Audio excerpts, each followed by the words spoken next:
సభాధ్యక్షులు, స్థానిక శాసనసభ్యులు గౌరవనీయులు కందికుట్ల వెంకటప్రసాద్ గారు, సహచర మంత్రివర్గ సభ్యులు, జిల్లా ఇన్ఛార్జి మంత్రి అయినటువంటి అనగాని సత్యప్రసాద్ గారు, బీసీ సంక్షేమ శాఖ మంత్రి శ్రీమతి సబిత గారు, స్థానిక పార్లమెంట్ సభ్యులు గౌరవనీయులు శ్రీ పార్సారథి గారు, ఈరోజు వేదిక పైన మార్గదర్శి మన్సూర్ గారు, బంగారు కుటుంబం మహేశ్వరి గారు, అదే మరి పెన్షన్దారులు కూడా వెంకటనారాయణ గారు, దేవర్ల చైతన్య గారు, వెంకట సుబ్బారెడ్డి గారు, నారాయణమ్మ గారు, జిల్లా కలెక్టర్ గారు, ఈరోజు నేను ఇక్కడికి వచ్చినప్పుడు అఖండ స్వాగతం పలికిన సోదరి సోదరమండలందరికీ మరొక్కసారి నా నమస్కారాలు, అభినందనలు, శుభాభినందనలు. మీరు మొన్న జరిగిన ఎన్నికల్లో అన్ని ప్రాంతాల్లో కూడా మేము ఒక హామీ ఇచ్చాం. ఆ రోజు నేను కానీ, అదే మాదిరిగా జనసేన అధినేత పవన్ కళ్యాణ్ గారు కానీ,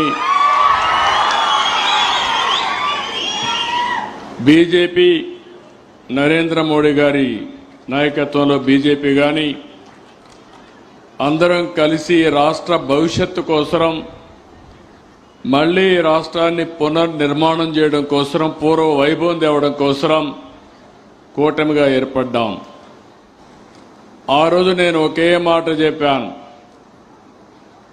ఎన్ని సంవత్సరాలు నాకు పరిపాలన అనుభవం ఉంది, కానీ రాబోయే రోజుల్లో సంక్షేమం కోసం సూపర్ 6 తీసుకొస్తాం, సంక్షేమానికి పెద్దపీట వేస్తాం, అదేవిధంగా అభివృద్ధి కార్యక్రమాలు చేస్తాం.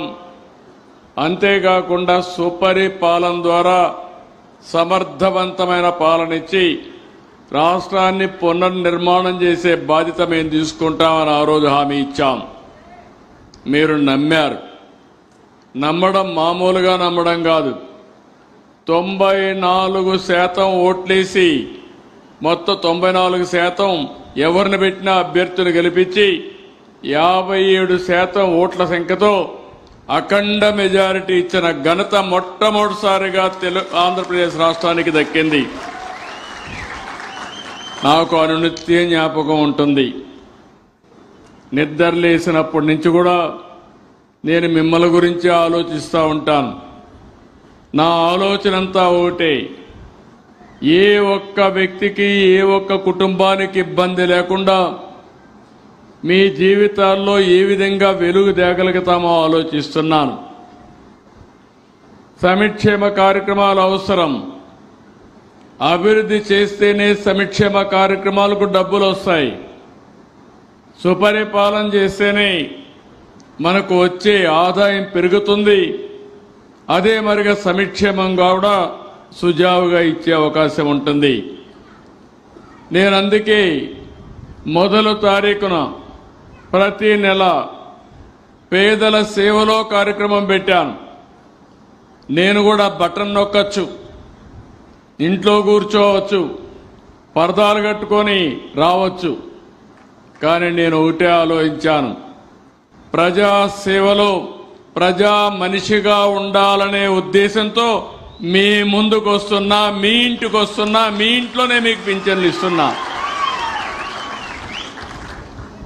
అది మునుపటి పరిపాలనకు ఇప్పుడు పరిపాలనకు వ్యత్యాసం. ఆ రోజు ఆకాశంలో వస్తే కిందన చెట్లు నరికేసేవారు. అంటే విధ్వంసం ఏ విధంగా జరిగిందో మీరు చూశారు. ఈరోజు రాయలసీమలో మనం అవి కూడా వస్తాను. అయితే ఈరోజు ఒక్క విషయం మీరు గుర్తుపెట్టుకోవాల్సింది, నిన్నటి వరకు తుఫాన్ మామూలు కాదు. ఆ తుఫాను మనం చూస్తే అందరం కూడా భయపడిపోయే పరిస్థితి వచ్చింది. ఎంత నష్టం జరుగుతుందో తెలియదు. మళ్ళీ కాకినాడ దగ్గర క్రాస్ అవుతుందంటే నాకు 96, 97 జ్ఞాపకం వచ్చాయి. అంత పెద్ద పెను తుఫాన్ వచ్చినప్పుడు టెక్నాలజీని కూడా చాలా వరకు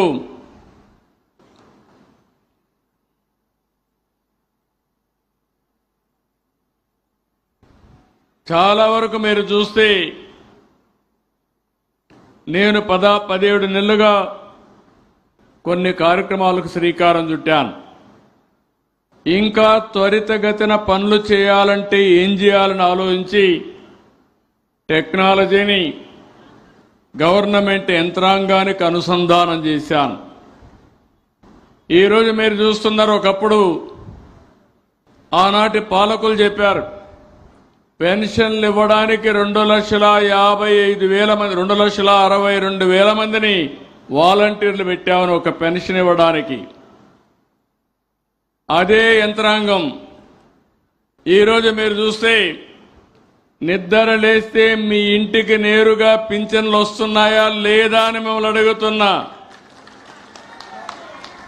ముందు కంటే మెరుగ్గా వస్తున్నాయా లేదా అని మిమ్మల్ని అడుగుతున్నా. మెరుగ్గా వస్తున్నాయంటే గట్టిగా చప్పట్లు కూడా చెప్పండి వస్తున్నాయని.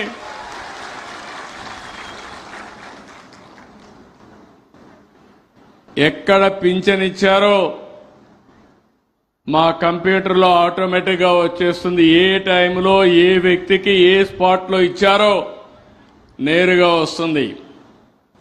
దాంతో నేను తృప్తి పడలేదు. సాయంత్రం మళ్ళా మీకు ఒక IVRS మెసేజ్ పంపిస్తున్నా.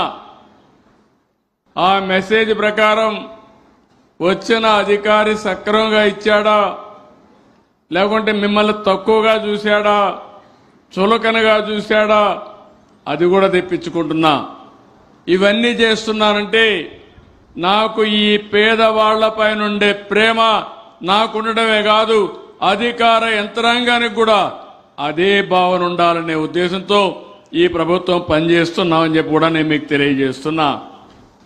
ఈరోజు మొన్న వచ్చినటువంటి మొంతా తుఫాన్